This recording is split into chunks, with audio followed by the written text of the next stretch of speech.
¿Qué tal, estimados televidentes? Es un gusto, un placer reencontrarnos como lo hacemos toda la semana, los martes y los jueves, a partir de 22 y 30 horas. Hoy estoy un poco difónica, pero bueno, hace parte. El otro día salí a hacer unas entrevistas y me agarró la lluvia. Y bueno, acá está el efecto. Esperemos que hayan pasado muy bien y desde ya les agradecemos por permitirnos ingresar en vuestros hogares y al estilo de la revista compartir todo el material. Las vías de comunicación, el correo electrónico lospimi@gmail.com. Mensaje de texto, llamado o WhatsApp 094-091-673. Y en Facebook tenemos la página con el tradicional nombre Los Pimi y la revista. Y el Facebook con el nombre de Juan Carlos Pimienta. ¿Qué les parece si damos comienzo a nuestro programa del día de hoy? La revista dialogó con el maestro Marcos Ezequiel Correa Pereira. Él es maestro de educación especial en la escuela número 102 de acá de la ciudad de Rivera. Comienza a comentarnos su participación en el 10º Congreso Mundial de la Internacional de Educación y nos brinda detalles de su realización. Primera parte de la entrevista con Marcos Correa.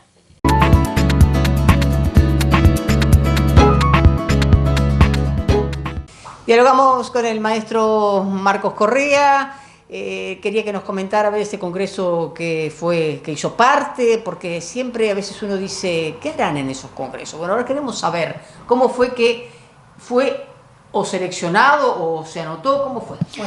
Buenas tardes, sí. Nosotros participamos del 10º Congreso Mundial de la Internacional de Educación. Es un congreso que congrega a todos los sindicatos de la educación del mundo. Es algo muy importante a nivel internacional.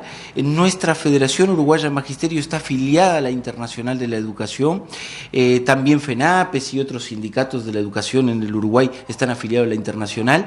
Y bien, por primera vez en la historia de nuestra federación participa una delegación plural, es decir, todas las corrientes sindicales que hacen parte de la Federación Uruguaya de Magisterio participaron de este congreso, que se hace a cada 4 años. Fui por mi corriente sindical, por la lista 100, a la cual represento a nivel nacional en la Federación Uruguaya de Magisterio, y fui por la federación. En ese momento, en ese espacio, aunque éramos compañeros de diferentes corrientes sindicales, todos fuimos por la Federación Uruguaya de Magisterio y llevando adelante nuestras resoluciones y todos los planteos colectivos de todo el magisterio. Y fue muy lindo, en Buenos Aires, en Argentina, en el centro de convenciones de Buenos Aires, frente a la Universidad de la UBA. ¿Por qué se realiza en Buenos Aires? ¿Por qué? ¿Qué es internacional? ¿Qué es lo que conlleva ese hacerlo en Argentina? Se hizo en Argentina en esta oportunidad. Porque se hace en otras partes del mundo, ya se hizo en Europa, en Asia, en Tailandia me comentaban, se hace en diferentes lugares, pero se elige siempre un continente diferente. Para mí un orgullo, además de haya sido una instancia histórica, además porque por primera vez participa un riverense en un Congreso Mundial de la Educación, también tuve la oportunidad de conocer otras realidades educativas, cómo se enseña y cómo se aprende en otros lugares del mundo, cuál es la realidad de los docentes, los salarios, las condiciones de trabajo, docentes que trabajan en algunos casos en condiciones muy duras. Yo escuchaba a la gente de Marruecos plantear el tema de los terremotos, escuchaba la gente de Ucrania que enseña bajo búnkers por el tema de la guerra, los problemas que hay hoy entre Israel y Palestina, la realidad de los docentes en Palestina. El otro día atacaron una escuela. Bueno, toda esa realidad la pude escuchar de primera mano. Salarios, cómo están los salarios docentes en el mundo, también el costo de vida. Ojo, el Uruguay tiene un muy buen salario frente a los salarios de la región, pero un costo de vida muy alto, lo que nos hace ser lo que nos hace ser bien adinerados en Brasil y en Argentina, pero acá muy malo el salario para los docentes. Pero salarios de hambre realmente en Líbano, por ejemplo, el pago muy bajo de los docentes y su sindicato de Líbano planteaba $600 mensuales y eso no cubre ni un alquiler. Claro, como usted decía, podrá decir, $600 es plata, pero dependiendo de donde usted viva. Claro, y mensuales. $600, hagan la cuenta, nos llegan a los 40.000 pesos por mes. Y en Líbano, en la frontera capaz vivimos con 30, pero en la realidad del Líbano, por lo que leíamos, no se puede vivir dignamente. En Arabia, toda la realidad de todos los países del continente asiático, por ejemplo, donde tienen... ¿Todos esos participaron de alguna manera? Sí, mire, Sindicato Japón, Corea, Líbano, Argelia, Uzbekistán, bueno, 150 países, que si me pongo a nombrar de a uno, de Latinoamérica todos, y de Asia un montón, África un montón. Se eligió el nuevo presidente de la Internacional de la Educación, que fue un sudafricano, Maluleke, de apellido Mawena Maluleke. Un gusto escucharlo. Los sudafricanos tienen esa característica de la alegría, de esa forma de cantar, además cuando lograron ese primer lugar, la presidencia, todo el mundo cantaba, emocionante. Recuerdan mucho aquellas películas que vemos de Nelson Mandela. Bueno, conocí a una persona que fue ministra de Educación de uno de los estados de Sudáfrica cuando Mandela era presidente. Me contaba de cómo era Mandela, una señora divina. Bueno, sindicatos de Estados Unidos un montón, con millones de afiliados. Sindicatos de Canadá. Bueno, el secretario general de la Internacional de la Educación, David Edwards, es de Estados Unidos. Bueno, toda esa realidad para un montón de temas.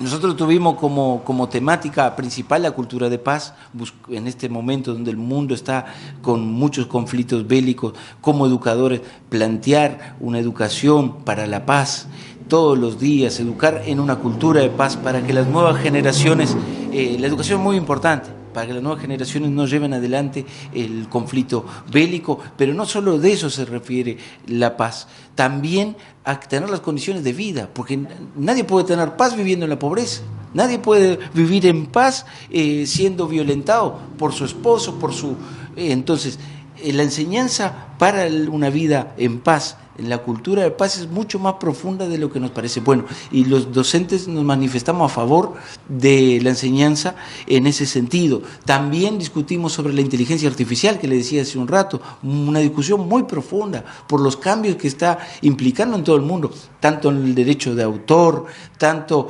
en las fuentes, si son correctas o no, y leales para que nuestros niños aprendan. Y bueno, la conclusión de todo eso es que más allá de la tecnología siempre tiene que haber una intervención humana, que el maestro es insustituible en cualquier etapa histórica y en cualquier momento de desarrollo tecnológico. Sin esa parte humana no es posible llevar adelante una educación de calidad. También hablamos sobre el cambio climático. La preocupación que tiene todo el mundo por el aumento de la temperatura en global es increíble. Lo que ha pasado acá en Sudamérica lo estamos sintiendo más los países latinoamericanos. Los que menos contaminan son los que más están sufriendo el cambio climático. Los países del norte, que son los que más contaminan con sus fábricas y que han implementado también sus fábricas en nuestro país y en Latinoamérica, son los que más desarrollan la destrucción del mundo, y los que más estamos pagando somos nosotros. Entonces también educar para enfrentar el cambio climático y denunciar determinadas situaciones ambientales que no son buenas para la educación y para la población en general, ¿no? Estamos viviendo un momento de cambio muy difícil. Entonces muy interesante y muy abarcativo, ¿no? Sí, de todo. Los salarios, las condiciones de trabajo, la solidaridad internacional, se tocaron muchos temas muy importantes, y una declaración también al final, del alto el fuego en Palestina. Lo que estamos viendo en ese país es lamentable. El genocidio y ese conflicto histórico que tiene que terminar, que parece que nunca va a terminar. Bueno, lo que hay que plantear, lo decía el presidente de la Internacional, es que ese territorio sea dividido y que se respete esa división, que es la última alternativa que vemos, porque están haciendo un genocidio con el pueblo palestino en este momento, que incluso no son grupos terroristas, hay un pueblo allí aparte de lo que puedan decir, que sufren las consecuencias de ese conflicto. Entonces hay que ver la forma de abordar esa realidad y todo el mundo manifestarse para que termine ese conflicto que está destruyendo muchas vidas.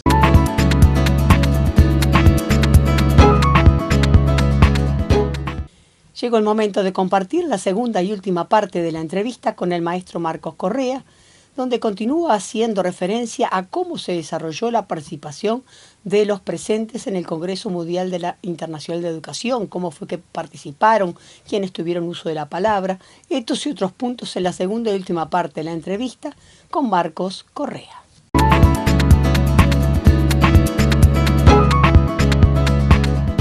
¿Quiénes fueron los que hablaron en general?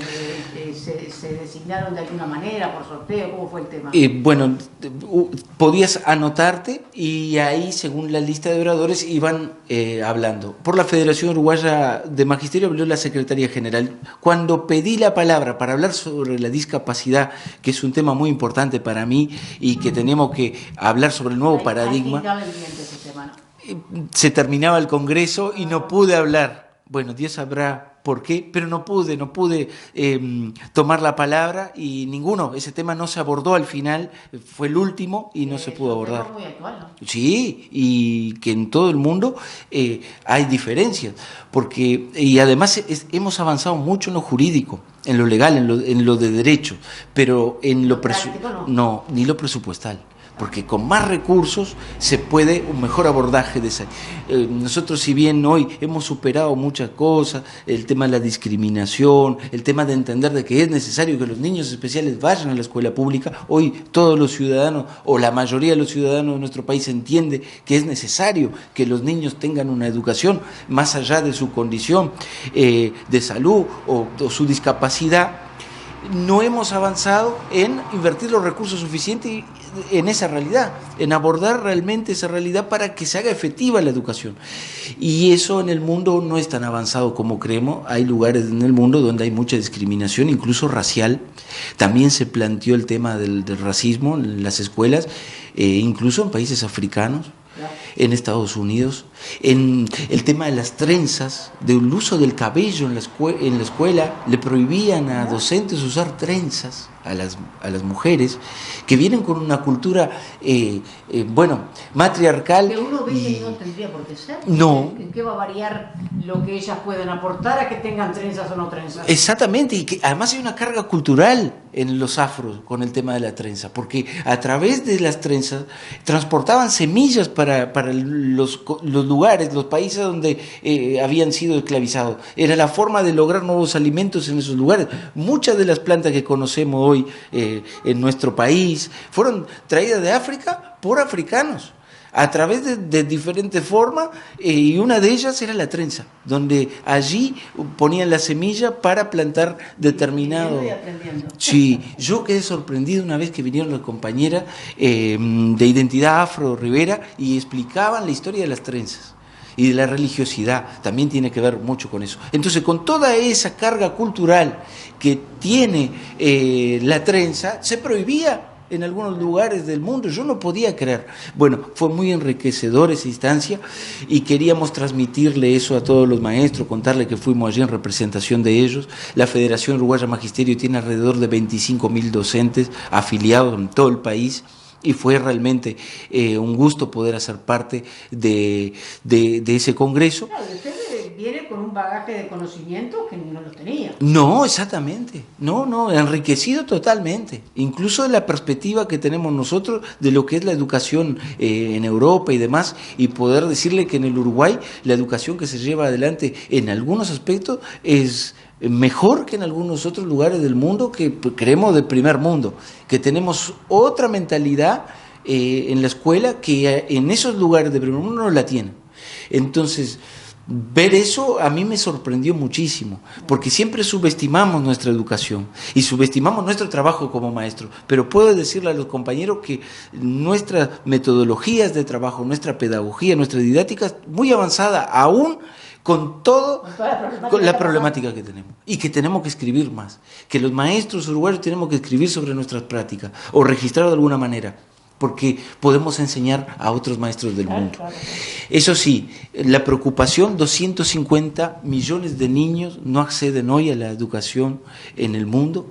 Tenemos una falta de docentes en muchos países por un tema de interés económico incluso, ¿no?, que le explicaba hoy. 44 millones de docentes faltan en las escuelas del mundo. para que vea. Acá nos sobran maestros y en otro lugar del mundo faltan. ¿Qué otro tema sería importante para la próxima internacional, si tengo la posibilidad de participar? Es plantear la necesidad de la integración latinoamericana y mundial, de que los maestros que tenemos nosotros puedan tener la posibilidad de dar clases en otros lugares del mundo. Si faltan docentes en otros lugares, nosotros tenemos docentes.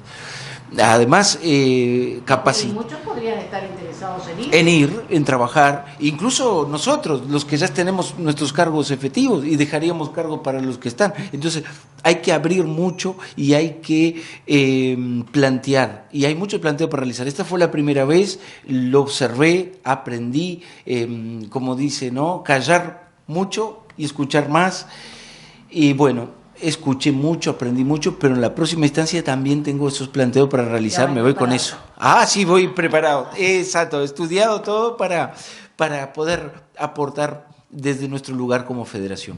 Importantísimo, felicitaciones en que haya podido, porque también es otro tema, dejar familia, es un tema de dinero, de costos, pero bueno, lo hizo, es enriquecedor, aprendió muchas cosas y ya tiene, como usted dice, algo pronto para el próximo. Por supuesto, sí, la familia es todo, ¿no? Es difícil el trabajo nuestro, sindical mayormente, porque uno tiene que dividir, ¿no? La familia, también la militancia y todo lo demás. Por suerte, bien comprendido, y Emi me dijo, deja que yo cuido a mamá.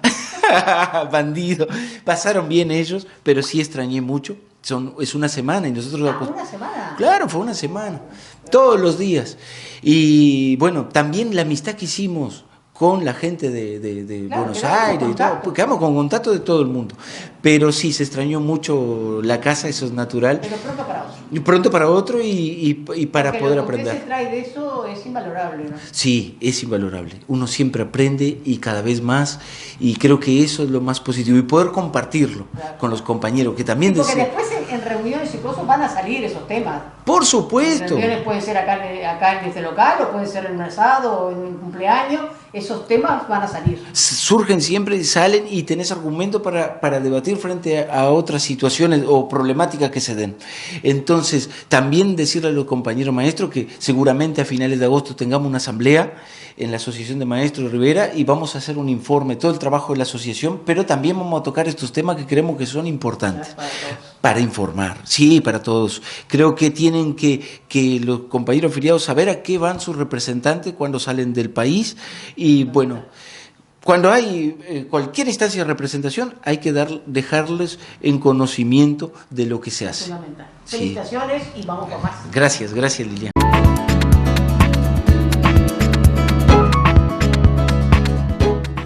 Esta fue la entrevista con el maestro Marcos Ezequiel Correa Pereira, maestro de Educación Especial en la escuela número 102 de la ciudad de Rivera.